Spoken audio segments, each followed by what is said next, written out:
are the White Cliffs of Dover. And this must have been the first bit of Britain that the Romans saw when they came to invade. In fact, they came in force in about May of AD 43. That wasn't the first time they'd visited the islands, because Julius Caesar had come over 100 years earlier, but he only stayed for a few weeks. In AD 43, the Romans meant to stay.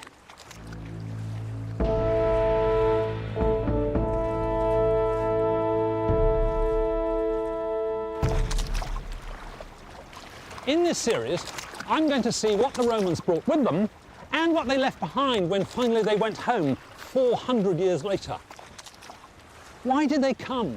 Well, partly for the glory, partly for the farmland and for the minerals like copper, lead and gold, and simply to trade. We'll be returning to those things later in the series, but for the moment, let's see how they established their first foothold.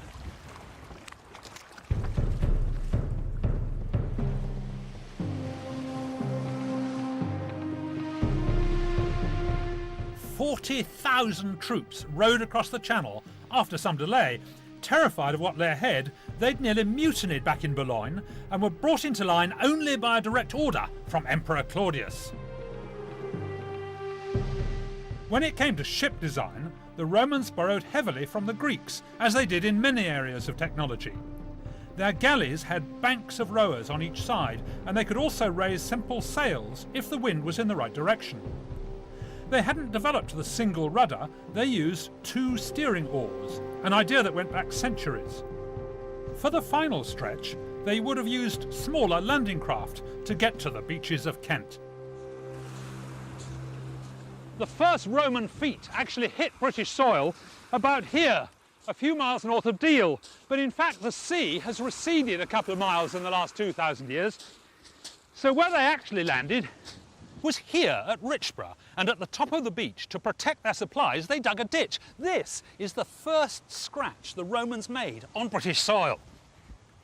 They dug the ditch to keep out all those marauding tribes, but in fact they'd all gone home. There'd been such a delay with the mutiny in France that all these tribes had just got bored. However, they were seriously worried about these British tribes. Even Julius Caesar had said they were very frightening. They made an awful lot of noise, and some were covered in blue woad, but they were badly equipped and poorly disciplined. The Romans, by comparison, were well drilled and well used to a life of fighting. They had, after all, conquered the whole of the Mediterranean and fought their way north right up through Gaul, what is now France. The 40,000 men that invaded Britain were made up of 5 legions, that's 20,000 regular soldiers, and the rest were mostly conscripts from other Roman colonies. And it was these soldiers who made up the cavalry, horsemen from provinces in Africa and Spain. The Romans had the first professional army, and just like infantry today, each one of them was well equipped for a life of marching and fighting. First of all, he had sandals. Very nice, cool in summer, and in the winter they drained very quickly when you stood in a puddle. And underneath you see you've got these lovely hobnails for terrific grip. Really nice. And then moving up is the subligaria, the underwear, but I don't want to tell you too much about that. Then there's the armour, the lorica as it's called. This is what the legionaries would have worn, quite solid, with sort of flexible bits at the shoulders to give you some movement, but it's heavy and it's quite uncomfortable around the neck. It's probable the auxiliaries wore chainmail, but nobody's really quite sure. Then you've got the helmet, the cassis, which is, this one's very tight-fitting but very comfortable. And you'll see it's well designed. It's got a sort of ridge above the eyes to stop blows coming down. It's got bits around the jaws to stop me being bashed from the side, and a lot of stuff around the back of the neck to stop blows there. So it must have been reasonably safe in here. It's quite tricky to put your specs on, but that probably didn't worry them because specs hadn't been invented. Then we've got the weapons. There's this little dagger on the left here, but the one I like is this, the sword. It's a sort of short stabbing sword. Vicious thing. I wouldn't like to get on the sharp end of that. You can really give a punishing blow. The only real problem is that because of the armour, I can't see the scabbard. It's sort of around the corner a bit, and they must have cut their hands a lot putting the thing away again. Then we've got a javelin, and this was quite interesting because you would chuck this at your enemies like that, and the point metal is actually quite soft, so when it hits the ground it bends over, and when they pick it up and throw it back it won't do you nearly so much harm. And finally you've got the shield here, and this is quite heavy. I wouldn't fancy carrying this for 50 miles of route march, and it's got a great big heavy boss in the middle, which A is for protection and B is for bashing your enemies on the nose. Quite a useful bit of equipment really, but quite heavy. All in all, when they were marching, they carried about 30 kilograms, which is very much the same as the modern infantryman.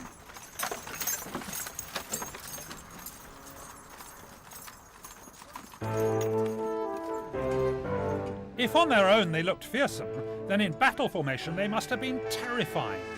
They would use a V attack for driving through enemy lines, and the testudo or tortoise formation when arrows were raining from above. The Romans really knew how to organise, which made them good at military tactics and good at mass production of things. The troops pushed on through Kent and crossed the Thames near where London Bridge is today. From here they called the Emperor Claudius to come and accept the surrender, and when he arrived he brought something that really would have put the wind up the British. Imagine how terrifying it must have been to see 5 tons of elephant lumbering towards you, especially if you'd never seen one before. It's convincing evidence that Claudius really wanted to conquer Britain. It must have been a fantastic effort to get them into boats and across the Channel. I guess he really wanted to lift himself up militarily onto a par with the mighty Julius Caesar. In fact, the Romans had been spooked by elephants themselves. The great Carthaginian general Hannibal from North Africa had marched elephants all the way up through Spain, through the south of France and over the Alps to attack the Romans on their home ground. So they knew how terrifying they were in battle. As they crossed the country, the troops quickly established forts like this one at Lunt, reconstructed on its original site near Coventry. It's home to a local group of history enthusiasts who parade as the 14th Legion. The Romans weren't just good soldiers, they were also brilliant engineers and builders, especially in wood. The gatehouse here at Lunt is a good example. The design of this gatehouse is based partly on the post holes that they found underneath it, and partly on the designs on Trajan's column. It's a famous monument in Rome, and it illustrates all sorts of military activity. At the top of this scene is the distinctive criss-cross timberwork of a gatehouse. All the forts would have been made of wood in the earliest stages of the invasion, before they had time to settle down and use stone. And the extraordinary thing was that all these timbers were probably prefabricated, cut somewhere else and brought here and simply fitted together. And there's lovely work. Just look at this. There's a cross-halving joint here and a dovetail here. I guess these didn't always fit terribly well because probably the chap who cut this bit was miles away from the chap who cut this bit, but nevertheless they were all planned in advance and there were blueprints for every type of fort. It was entirely different when they went away in the Middle Ages, because then each building was different and every beam was cut as it was fitted in, which was much slower, and of course there were no prefabricated, no plans for all the different sites of building. Now, when they wanted to join bits together, they didn't have nuts and bolts. They used enormous nails like this, and they didn't muck about. They had enormous nails. Absolutely terrific. Now, I reckon that if they hammered these straight in, they would have split the wood to pieces, so they must have drilled holes in advance. So the whole fort came as a sort of flat pack, and I bet the soldiers put them together faster than I could assemble some kitchen cupboards.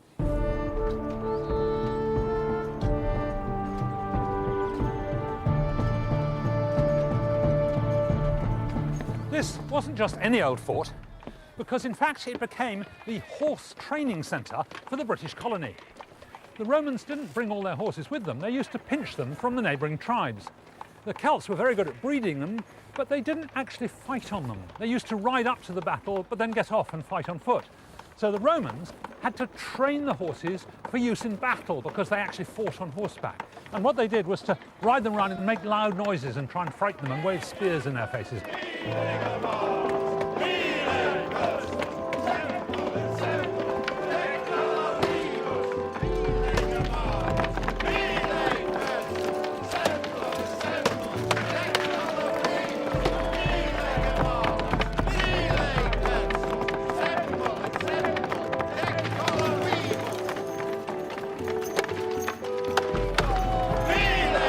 The Roman cavalry were athletic and competitive. They trained hard so that man and beast, circling in what was called the gyrus, could outmaneuver the infantry, cut off their escape, and engage in close combat.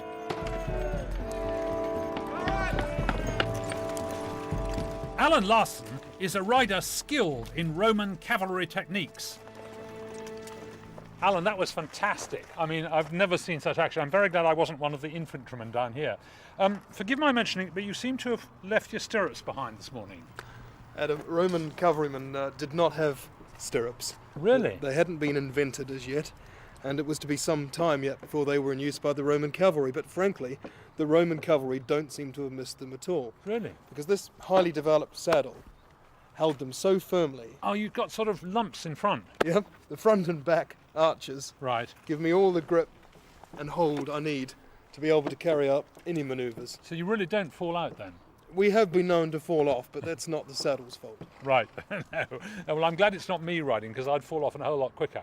So tell me about the rest of your gear. How about the sword, for example? Right, well, the Sparta is a longer version of the Roman stabbing sword. It's longer because I need that reach to get down to reach my targets Yes. on the ground. Okay. Yeah? Yes. And wouldn't it be easier if it was on the left? Well, if it was on the left, I'd have it there because I needed that extra length to draw it. Right. But because it's short enough to be drawn out like this, Right. it can be worn on my right-hand side. Okay. And how about your chain mail? This is sort of authentic, this stuff, is it? Absolutely. God, it feels Every horrible. link joined to every other in a painstaking process of manufacture. No, it gives me protection, Right. also plenty of flexibility, Yes. and a lot more comfortable to wear than the Lorica Sigmata of the infantry. Yes, I imagine that. Isn't it heavy, though? No, it's not particularly heavy, and at the end of the day, most of the weight's been carried by this fella. Maybe we could watch while you do a bit more of this violent exercise. What's the horse called? This is Matador. Matador. Good luck, Matador.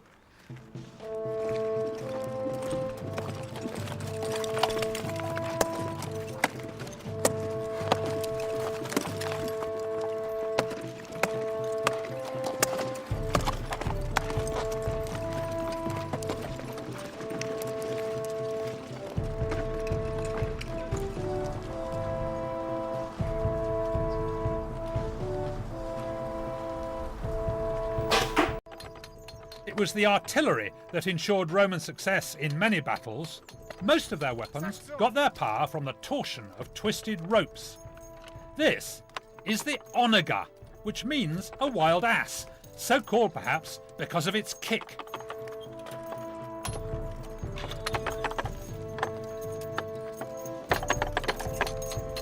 It becomes a spring-loaded arm for lobbing stones at the enemy.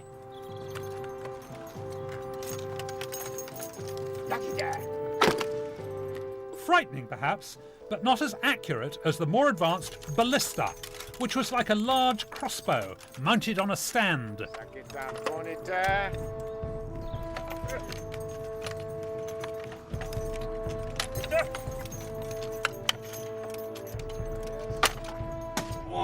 It evolved into something very sophisticated.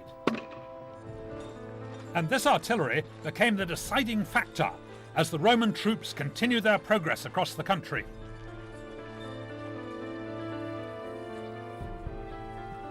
The Second Legion of the Roman army swept westward under the command of Vespasian. So successful a general, he eventually became emperor. He captured the Isle of Wight, and then in the area that's now become Dorset, he came across a number of tribes like the Durotriges. Conquering these people was an uphill job, literally, because not only did they live in Iron Age forts on the tops of hills, but they protected those forts with deep ditches and colossal ramparts like this one, up to 15 metres high. And the Romans had to cross these ramparts to get at the great settlement of maybe 1,000 people in huts on top of the hill. One of the Iron Age hill forts was here at Maiden Castle, near Dorchester. you can still see the massive protective ditch system that surrounded the tribal settlement on top. When the Romans attacked, it must have been a battle royal, because when archaeologists dug up the site some 19 centuries later, they found grisly evidence of what looked like an Iron Age war cemetery. Some of that evidence is in the Dorset County Museum. Well, I've heard about the Durotriges, I've read about them, but I'm really excited to meet two of them in person. Unfortunately, these two young men died in what appears to have been the battle for Maiden Castle.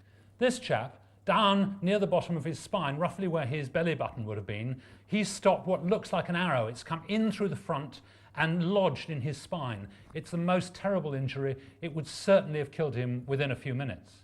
And this chap, in the side of his skull, just near his left ear, is an extraordinary square hole. It looks as if it's been cut. And the great archaeologist Sir Mortimer Wheeler reckons he may have stopped a ballista bolt.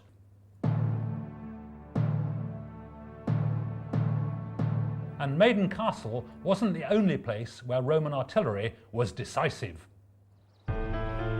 25 miles away, the same tribe had another well-defended settlement on the top of Hod Hill. That too fell to Vespasian's army.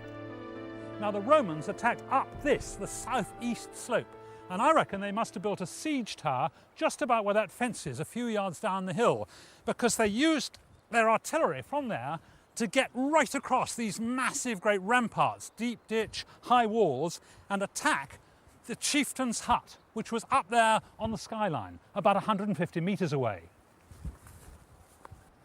And this is the very site of the chieftain's hut. We know it because it was the biggest one in the whole camp. When archaeologists dug down here, they found a whole mass of ballista bolts, both inside the hut and in the entrance. Now, to anyone who was used to nothing more powerful than a bow and arrow, this terrifying barrage must have been absolutely mind-blowing. The theory is that the ballista won the Battle of Hod Hill, but I want to find out whether it really has the range and accuracy. We've marked out the distance between the siege tower and the chieftain's hut, and Alan Wilkins and Len Morgan have brought down a ballista from Lunt. The question is, given this terrific headwind, can you stick 3 or 4 ballista bolts in that chieftain's hut 150 metres away? We can certainly give it a try, can't we? OK, well, I'm going to stand back because I don't fancy stopping one of those things. Carry on.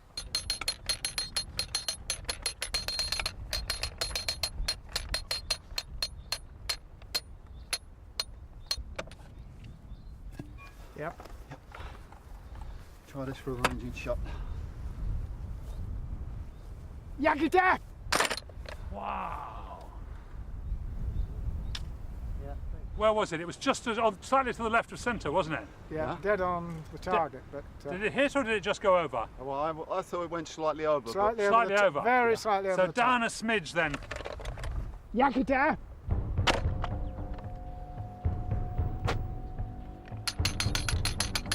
Yakita!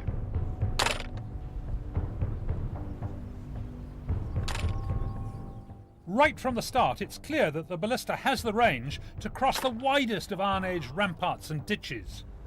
Yakita!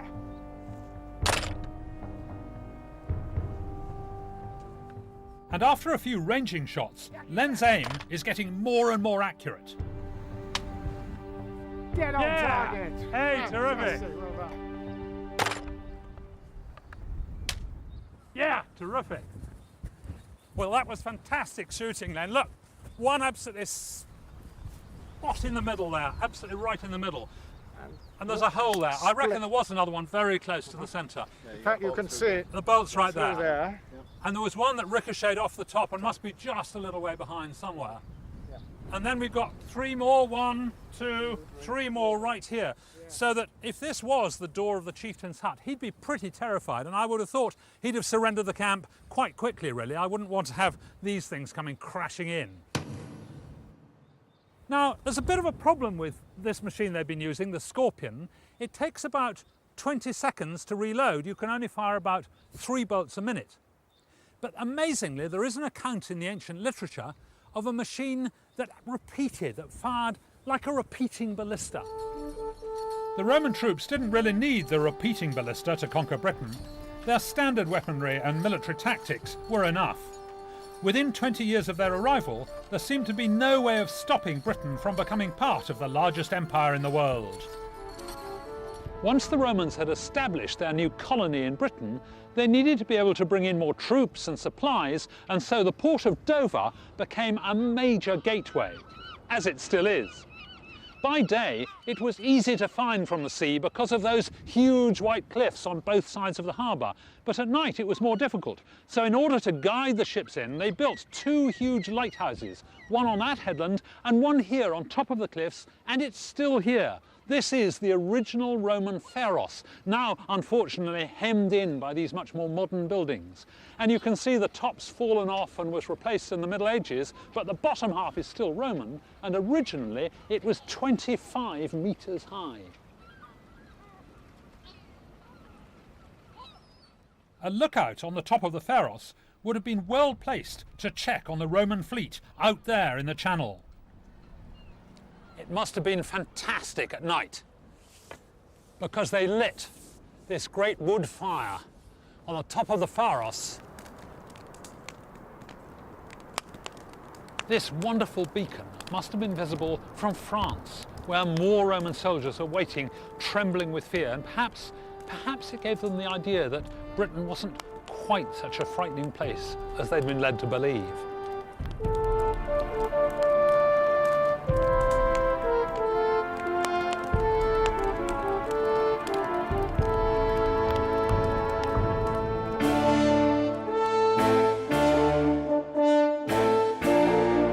The ancient Egyptian civilization was just as important as the Roman and spanned 3,000 years. If you're a digital satellite viewer, then press red to hone your ancient Egyptian history. We're back with the Romans next.